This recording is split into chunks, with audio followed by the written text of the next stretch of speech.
Y para poder platicarlo voy a pedir la ayuda de nuestro queridísimo Francisco Paco Cruz, nuestro querido periodista y escritor que ha estado en muchos sitios como corresponsal de aquí de la Unión Americana y conoce ampliamente la carrera de Rudolph Giuliani.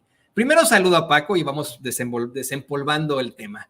Te saludo con mucho gusto, querido Paco. ¿Cómo te va? ¿Qué dices? Toño, ¿cómo estás? Buenos días. Muy bien, muchas gracias. Tienes tu razón. Vamos a ver cuál de los dos más mano dura es y hasta dónde los puede dejar llegar el Pentágono. Pero bueno, pues Toño, México, además, bueno, anoche, además de Trump, México fue parte del debate y lo va a hacer de aquí hasta las elecciones, Toño. Va a ser el centro de ellos, van a explotar el sentimiento antimexicano, van a explotar su clasismo, su racismo, y ¿qué podemos esperar? Que van a bombardear, que van a enviar a militares a México. No, la verdad lo que quieren es lo que hicieron en Colombia, Toño, recuerda cuando firman un acuerdo para instalar bases, o ellos, los colombianos dicen que no hay bases, pero ahí operan en 8 bases militares colombianas, operan el ejército de Estados Unidos, opera la DEA, operan todos ellos, y la cuestión es que, mira, a partir de entonces el narcotráfico también ahoga a Colombia, pero el narcotráfico de México, de los cárteles mexicanos, es decir, lo que hicieron los estadounidenses es a tratar de controlar a los colombianos, que no los han controlado tampoco, eso es un mero espejismo, pero le abrieron la puerta a los cárteles mexicanos. ¿Hay ahí complicidad? Seguramente que la hay, Toño, pero vamos a ver a México en el proceso electoral de Estados Unidos, no solo ahora en los debates de los precandidatos republicanos, ya en campaña México va a ser una de las banderas de quien sea el candidato. Hay que ver hoy se supone que hoy se presenta Donald Trump a la cárcel, ¿no? A firmar algunas cosas. Va a ser interesante verlo por lo menos tras las rejas, verlo fichado, y hay que ver si va a poder enfrentar los 4 procesos con todos los cargos que representa. Eso va a ser interesante, Toño, todavía falta mucho, pero hay que ver pero si tienes tu razón, si no es Trump, está DeSantis, que es igual de hablador, yo digo, Toño, ya cuando esté, si llega a la presidencia, si llega primero, hay que decirlo, pues tendrá que enfrentarse a otras cosas, pero todavía nos falta mucho. Mientras, Trump como México van a ser temas, bandera, en el Partido Republicano, Toño. Y sabes que me gusta hasta cierto punto que sí seamos tema de los mexicanos y México, aunque sea en lo negativo, porque de la forma más afortunada, y no lo digo de verdad con alguna intención de golpeteo barato hacia el gobierno del presidente Biden, que hasta cierto punto ha resultado ser más progresista de lo que se esperaba, más progresista al no construir el muro, al buscar taxar o ponerle impuestos a los ultra ricos, al mantener esta pues claridad de respeto con el gobierno de México y de igualdad como vecinos y hermanos.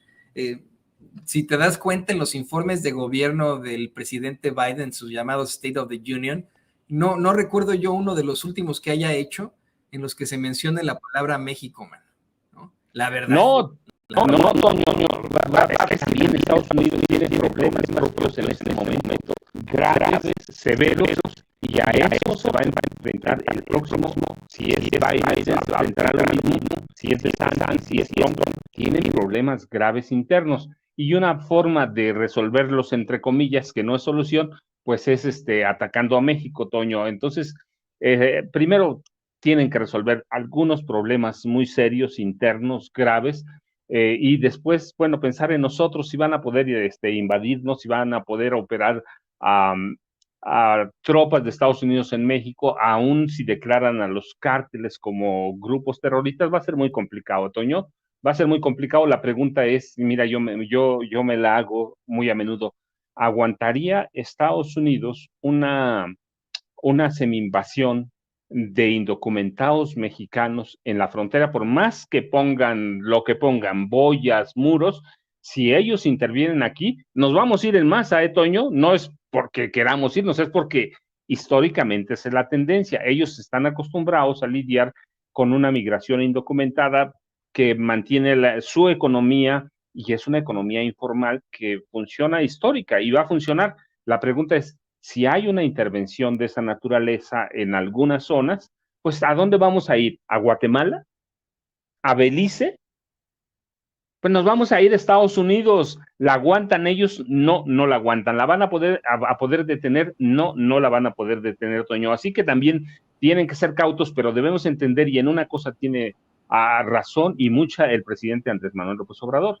Están en campaña, están buscando la candidatura presidencial, y qué mejor que explotar los sentimientos a nacionalistas, los sentimientos antimexicanos, y explotar su clasismo, su racismo. Así que entre la clase blanca, que les va a dejar buenos dividendos, pero una vez que lleguen a la presidencia, bueno, recuerda con los 4 años que gobernó Trump, sí, tuvo que, ya tú lo dijiste, el Pentágono lo tuvo que restringir, le tuvo que decir, espérate, eso no va por ahí, y va a pasar lo mismo, Toño, sí, pero tienes tu razón, que estemos ahí en la agenda de Estados Unidos sí es importante para los demócratas, para los republicanos y para nosotros también, Toño, porque tenemos 3.200 kilómetros de frontera y tenemos una relación histórica que no podemos cortar, no la vamos a poder cortar, y ahí vamos a seguir. Así que eso es un estira y aflojo. Lo importante es, mira, para mí no es quién va a gobernar Estados Unidos, sino quién va a gobernar México, y si va a tener la posición digna que ha tenido el presidente Andrés Manuel López Obrador, que logró lidiar, como quiera que le pongan, logró lidiar con Trump, ha lidiado bien con Biden, y la economía mexicana va bastante bien. Los indicadores que usan los verdaderos inversionistas internacionales, incluso los inversionistas mexicanos, van bastante bien. Así que para mí la gran pregunta, Toño, es cómo el próximo presidente o próxima presidenta de México va a lidiar con Estados Unidos, republicano o demócrata, Toño. Así es, tiene que resultar ser pues al mismo nivel del presidente López Obrador y con ese mismo nivel de ayudantes diplomáticos. Pero mira, para presentar a Vicente Serrano, que ya está en el deck de Sin Censura, y para que nos unamos todos a esta plática, le voy a pedir al equipo que nos grabe. El siguiente tema va a ser extremadamente controvertido, ¿eh? Quiero hacer la aclaración una vez más de que aquí en Sin Censura no estamos a favor o en contra de una de las corcholatas, y que pues nuestra única intención es mostrarle a usted la nota cómo va. Algo que pues nos llama mucho la atención en este tema de cómo es que hoy precisamente el expresidente Donald Trump va a tener que ir a una corte en la que se espera lo vuelvan a arrestar, y esta vez podría también enfrentarse al llamado mugshot, que es la foto en la prisión que le toman a los acusados de algún delito. En ese contexto le quiero presentar esta foto que le va a poner don David en pantalla, de quien es uno de sus más cercanos asesores, Rudolph Giuliani. Un Rudolph Giuliani que pues hoy, más bien ayer, fue fichado ya por una cantidad impresionante de acusaciones formales, de interferir en las elecciones. Él, junto con otros de los más cercanos de Donald Trump, tuvo que enfrentarse a la justicia en Atlanta, Georgia, donde hoy estará el expresidente Donald Trump, y podría también ser fichado, algo que podría ser terrible para su intención hacia la reelección.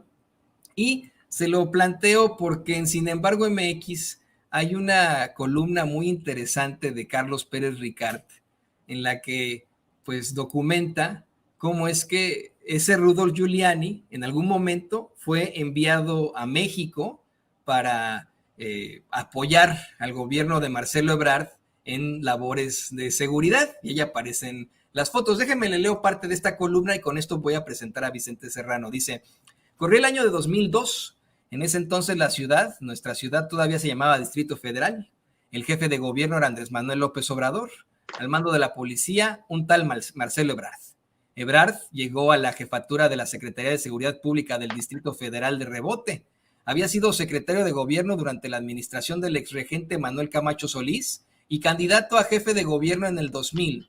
Pocos meses antes de aquella elección, Ebrard declinó su candidatura en favor de Andrés Manuel López Obrador. 2 años más tarde, Ebrard era designado jefe de la policía capitalina. Muchos interpretaron la designación de Ebrard como un pago político. Otros, en cambio, leyeron el nombramiento del nuevo secretario como un reconocimiento a las habilidades de un político ágil y funcional. A los mandos policiales no les gustó mucho su designación. Esto es como si a la Secretaría de la Defensa Nacional pusieran de titular a un arquitecto, confesó algunos de manera anónima a un periódico nacional. Ebrard llegó a inicios de 2002 a la Secretaría de Seguridad Pública y salió en el otoño de 2004 tras el linchamiento de 3 policías federales en Tláhuac. Imposible no acordarse de aquel suceso. Su paso por la policía, sin ser malo, estuvo marcado por un suceso que atiborró las planas de los periódicos por meses: la firma de un contrato entre la Secretaría de Seguridad Pública y Giuliani Security and Safety, la consultora de seguridad pública del exalcalde de Nueva York, Rudolph Giuliani. Sin demasiada base científica detrás, Giuliani y su grupo promovían una serie de políticas de tolerancia cero conocidas como ventanas rotas, como la única manera de detener la escalada de violencia de aquella época. El modelo no era demasiado complejo y se basaba en una mala combinación de intolerancia policíaca, vigilancia extrema y represión ante toda conducta aparentemente inusual. El paradigma planteaba que la policía debía ser agresiva ante cualquier falta al orden y que el crimen florecía o florece en lugares descuidados y sucios. Así, por ejemplo, el graffiti o el uso de marihuana se interpretan como precursoras a delitos más graves. Una estupidez, es lo que plantea el columnista.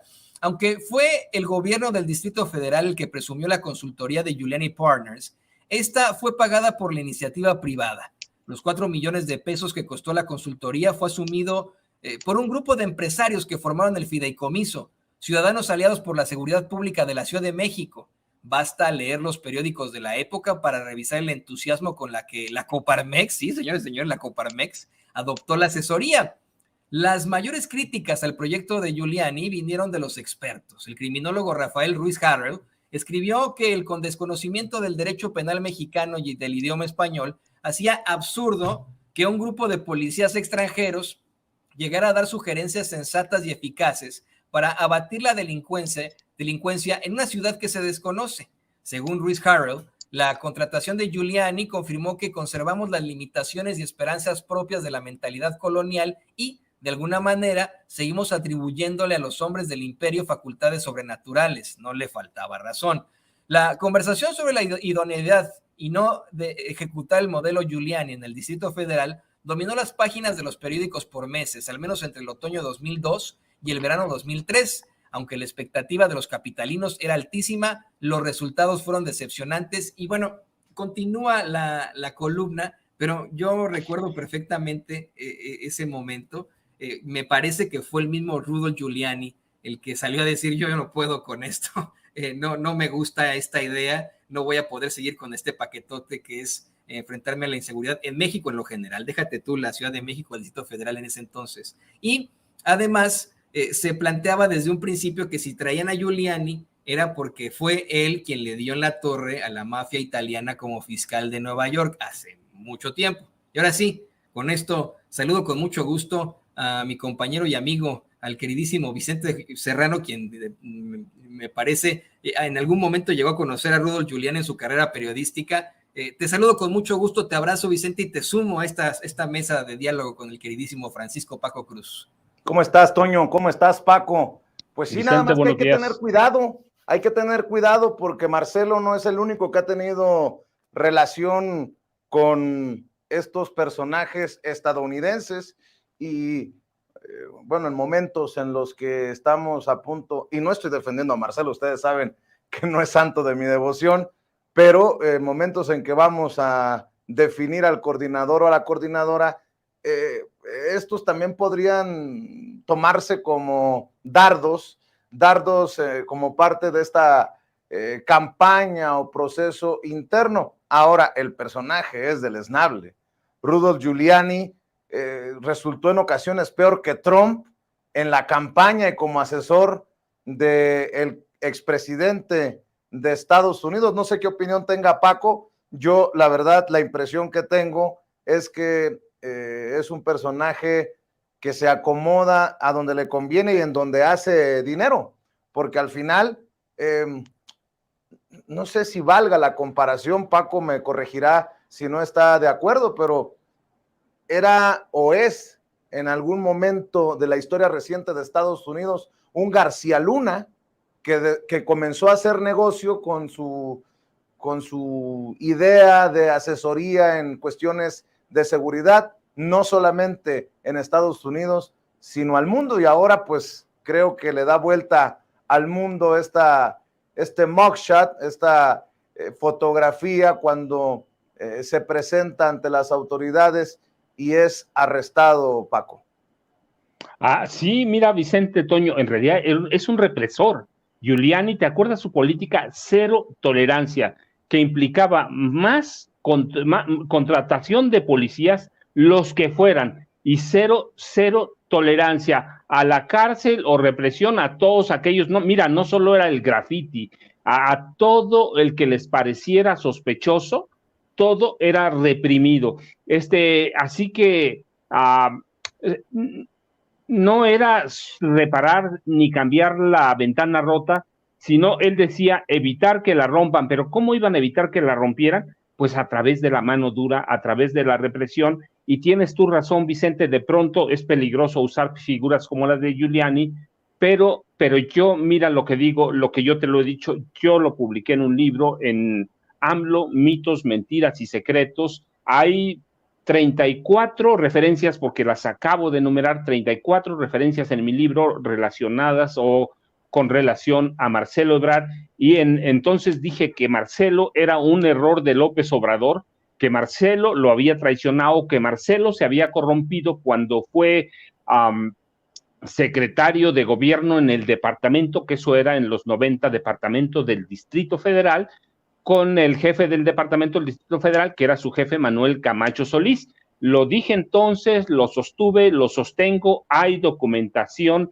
en la Comisión Nacional de Derechos Humanos de aquellos policías que él persiguió, que él reprimió y a los que les robó en una estafa, por lo menos eran 3 unidades habitacionales, le robó 6.500 millones de pesos. Lo sostengo hoy todavía, los policías, hablé con ellos, ahí están sus quejas, ahí están las demandas que ganaron en la Comisión Nacional de Derechos Humanos.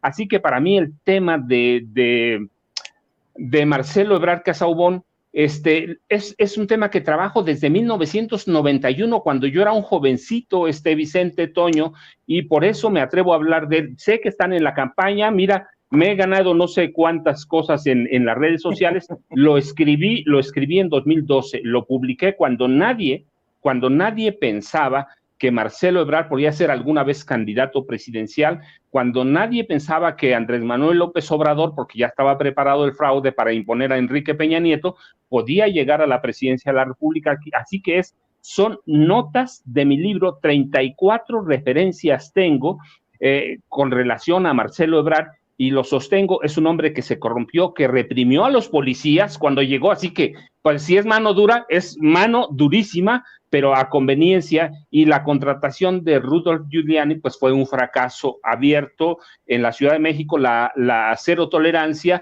Pero otro dato que incluyo, cuando llega a Giuliani a México, Marcelo ya controlaba la hermandad de la policía en la Ciudad de México. El libro tiene nombres, apellidos, datos precisos de todo, de cómo controlaban a esa vieja hermandad de la policía, y yo lo insisto, lo escribí. ¿Por qué? Porque soy un hijo de policía, porque siempre he sido orgulloso. Yo entiendo lo que hizo mi padre, entiendo todo, pero como padre fue excelente, yo lo quiero, pero conozco la hermandad en sus entrañas, y Marcelo la controlaba, así que no puedo decir otra cosa, aunque en las redes vayan a decir que ahora ya me vendí, que ya lo que sea. Es un libro, AMLO, mitos, mentiras y secretos, publicado, Vicente Toño, en 2012, 34 referencias, fíjate, 34 referencias a Marcelo, y todas prácticamente relacionadas a la corrupción. Y yo insisto, Marcelo, dije en esa época, es un error. Hoy, ¿qué voy a decir? Mi libro está ahí publicado, fíjate, ¿hace cuánto?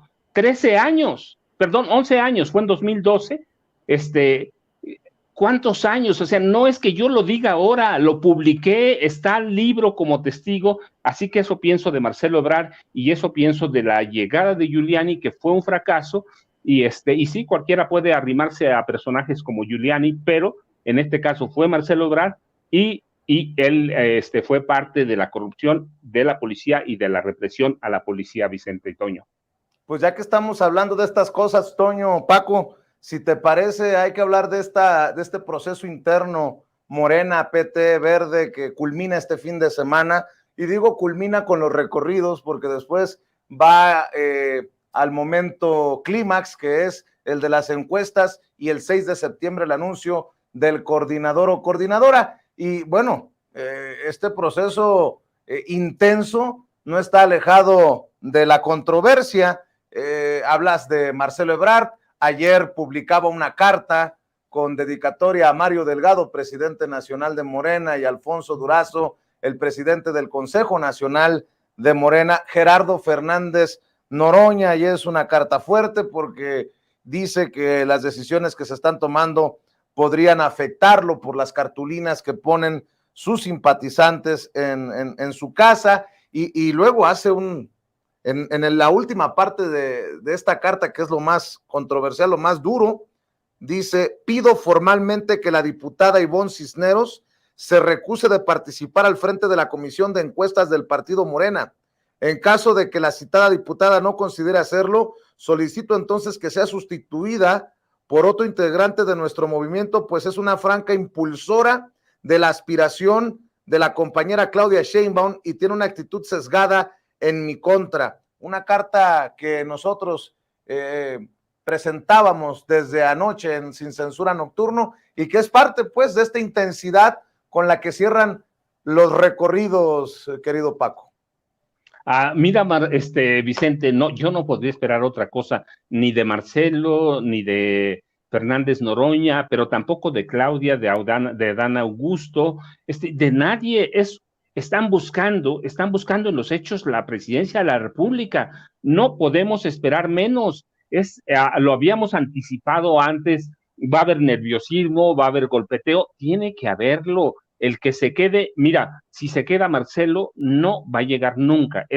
Tiene 70 y tantos años Marcelo, esta es su última oportunidad de llegar.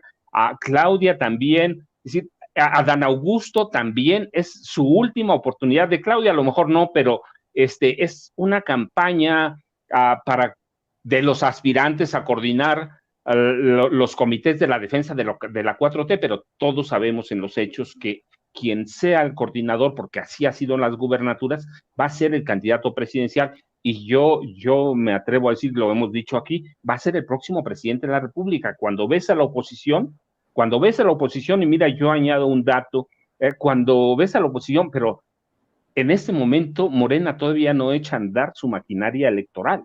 Morena tiene una maquinaria electoral impresionante, 23 estados. Cuando el presidente dice, tenemos 23 estados, todavía hoy no vemos esa maquinaria, todavía vemos una batalla interna, y me parece que está bien, así debe ser ella intensa, así debe ser para movernos, para mover a los morenistas. De lo contrario, pues una campaña planita no nos lleva a ningún lado, ¿no?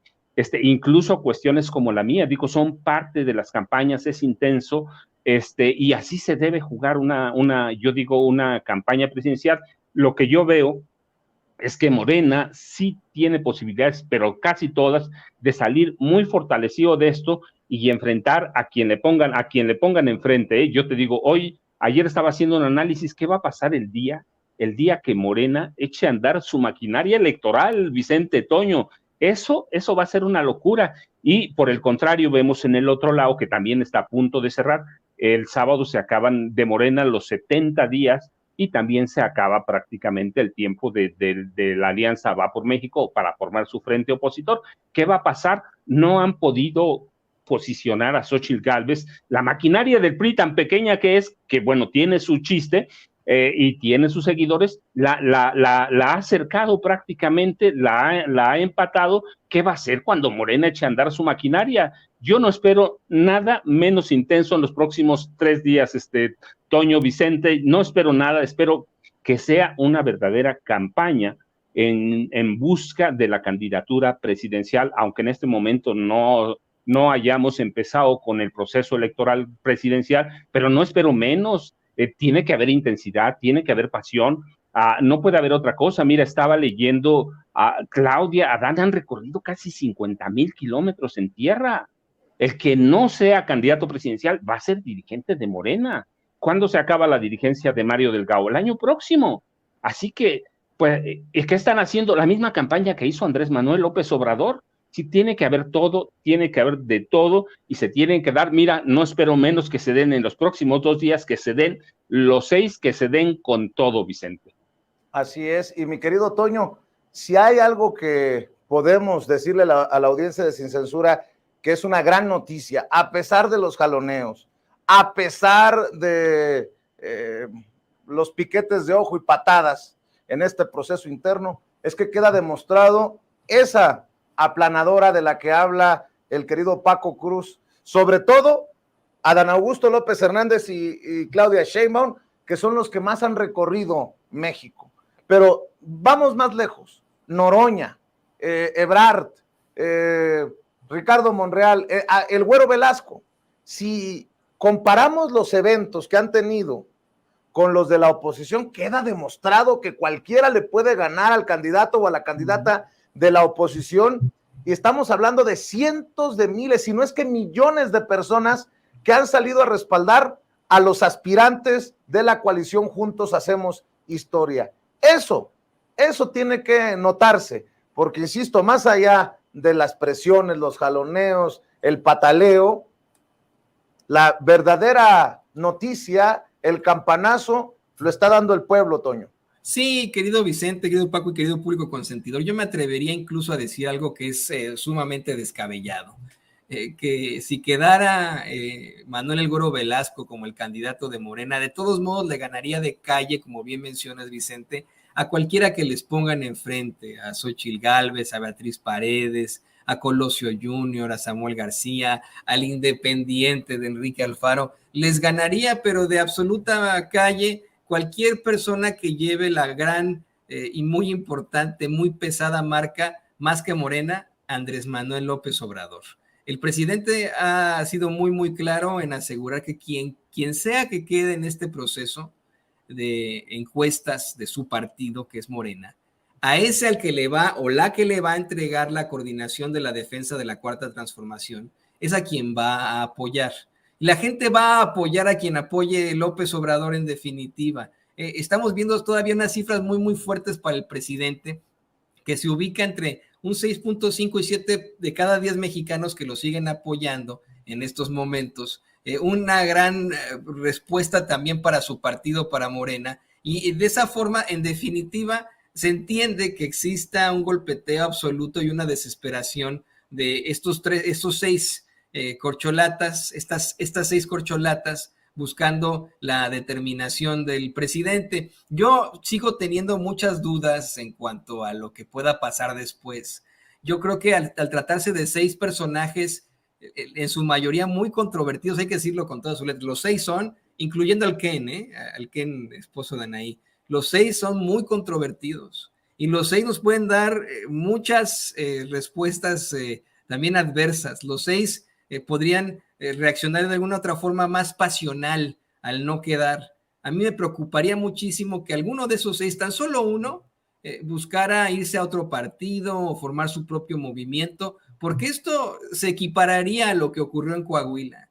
Mientras tuvimos una claridad absoluta para las elecciones 2018 con el presidente López Obrador y para las elecciones de este año en el Estado de México con la maestra Delfina Gómez, aquí sí son varios los que quieren ese gran puesto, los que quieren ser presidentes de México. Me preocupa que no vayan a reaccionar de la forma en la que esperamos muchos de los mexicanos que estamos a favor del movimiento de la transformación.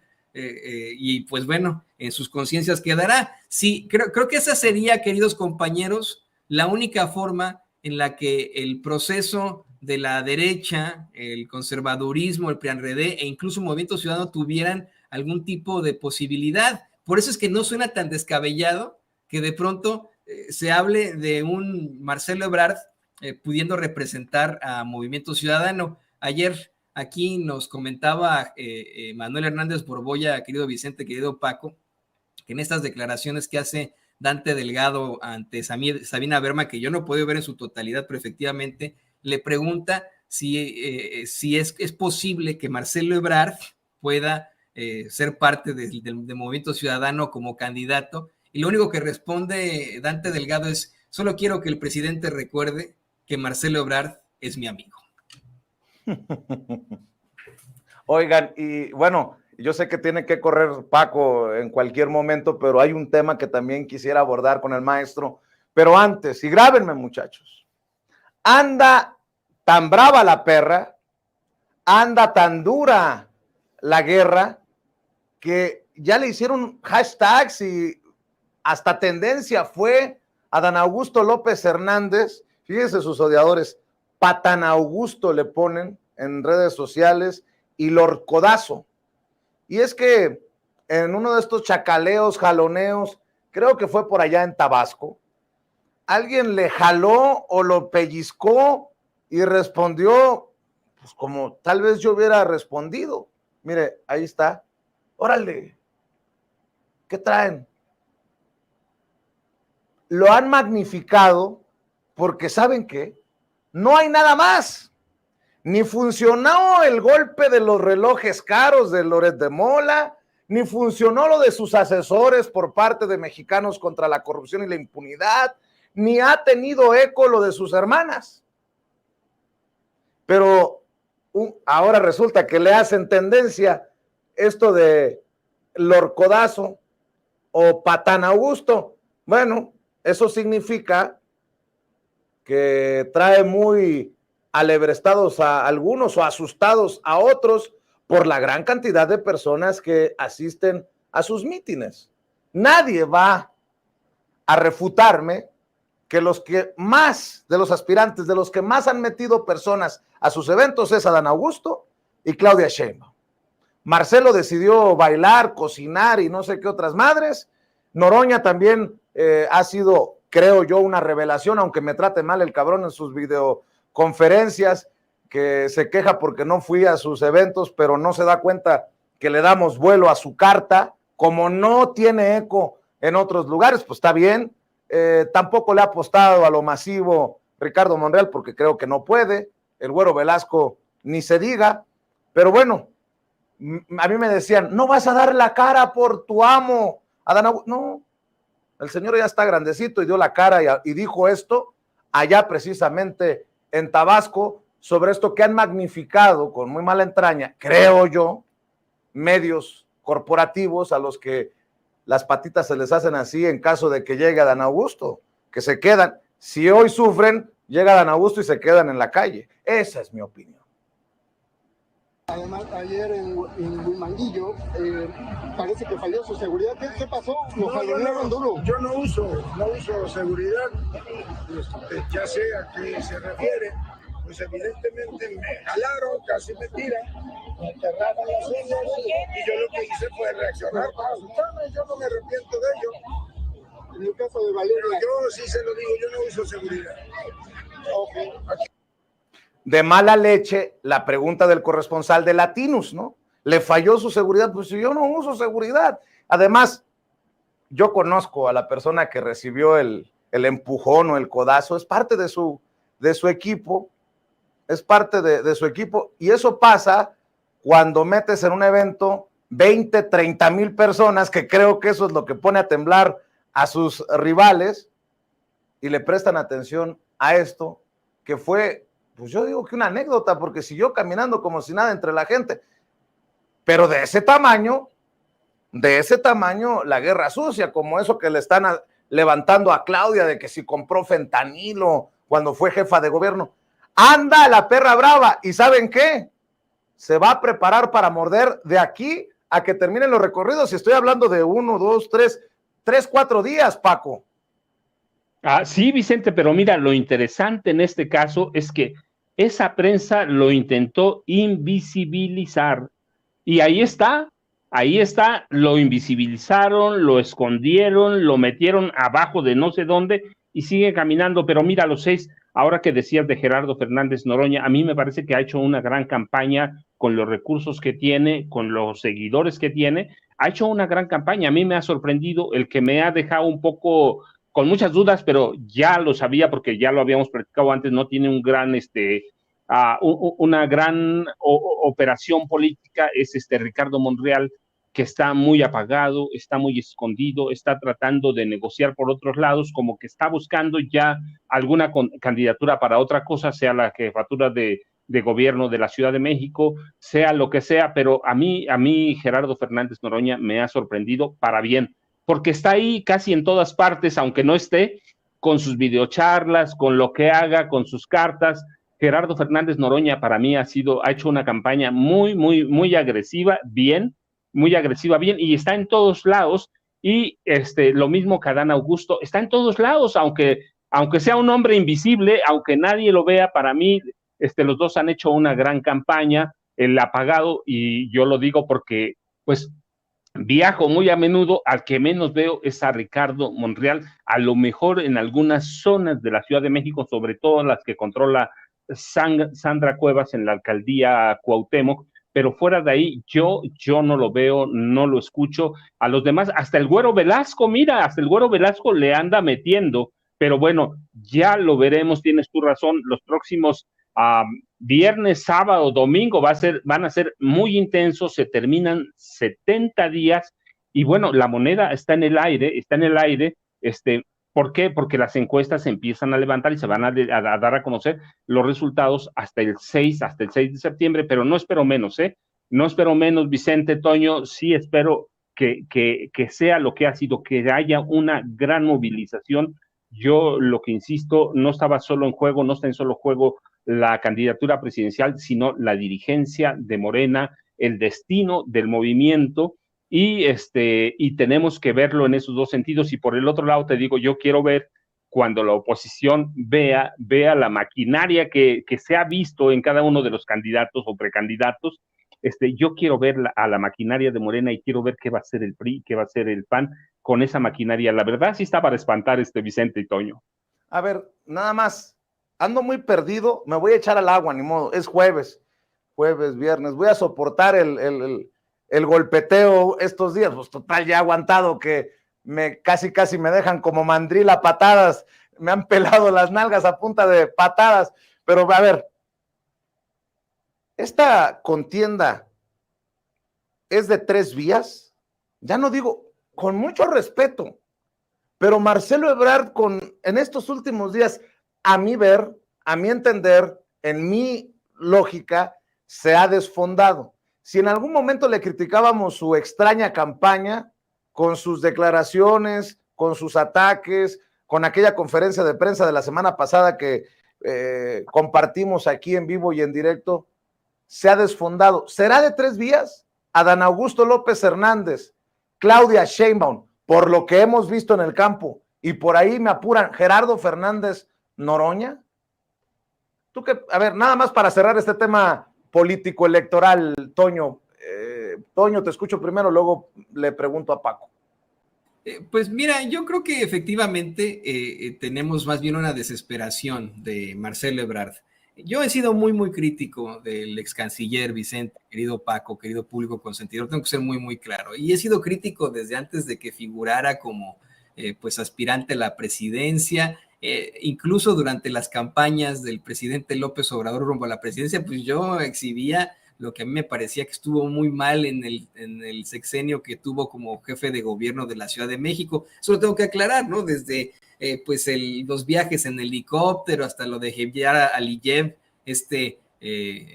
dictador de Europa del Este, al que le puso su monumento ahí en Reforma, etcétera, ¿no? Yo no quiero que se malentienda esto como algún tipo de afección que tenga yo contra Marcelo Ebrard. Simple y sencillamente aquí sí trataría yo de ser objetivo con lo que ha ocurrido. Y en esta objetividad quiero resaltar que considero que tuvo un excelente papel como canciller. Hace unos momentos platicábamos con Paco cómo es que el sucesor o sucesora del presidente López Obrador tiene un paquetote en cuanto a muchas cosas, no solamente en llenar los zapatos, sino en materia internacional, específicamente con Estados Unidos. Quede quien quede también de Estados Unidos, se reelija Biden o se reelija Trump, van a tener un paquetote impresionante. Y si alguien tuvo, la fuerza de poder sacar adelante esta idea internacional fue Marcelo Ebrard, al mismo tiempo que con lo de las vacunas, ¿no? Fue una excelente penetración en cuanto a al poder obtener vacunas a nivel internacional y que se consigue mediante pues, los esfuerzos de la Cancillería. Creo que Marcelo Ebrard en todo caso podría tener al enemigo en casa. En estos momentos, si yo fuera él, despediría en este momento a todos sus asesores. Así en definitiva, pudo haber explotado muchísimas otras aristas en su campaña para sacar adelante su popularidad, pero le apostaron en todo caso a lo peor de Pero respuesta a mi pregunta, Toño, es Noroña, Sheinbaum, Adán Augusto. Pues yo creo que el que va mejor en estos momentos es Adán Augusto López, en definitiva. ¿Tú qué piensas, Paco? Mira, yo pienso que en los últimos días se perdió, pero se perdió incluso desde el principio de su campaña. Está en la prensa por las razones equivocadas y no lo veo más eso como... ¿Te refieres a Ebrard? A Marcelo Ebrard, claro, a Marcelo Ebrard. Yo creo que se perdió desde el principio. Hoy está perdido, está apostando a sus amigos de la prensa tradicional, de la prensa corporativa, y sí lo veo, él lo sabe, él lo debe saber. Tiene una encuestadora personal, una encuestadora particular que le está diciendo, y lo que veo en los últimos días es la posición de un político que sabe que va cayendo en las encuestas, y la única forma de posicionarse, de estar en la prensa, por las razones equivocadas, es esa. Sí, yo ya no lo veo tan competitivo, lo veo competitivo en declaraciones. Claramente, toda la prensa le da vuelo, claro, hace denuncias contra Claudia, presenta lo que sea, pero no lo veo haciendo una campaña propositiva. Su plan de seguridad, la verdad es que da miedo, su cero tolerancia da miedo, y yo lo veo muy desesperado, y sí, ya lo veo cayendo en las encuestas. Nos pueden sorprender, pues habrá que ver qué va a hacer, pero yo veo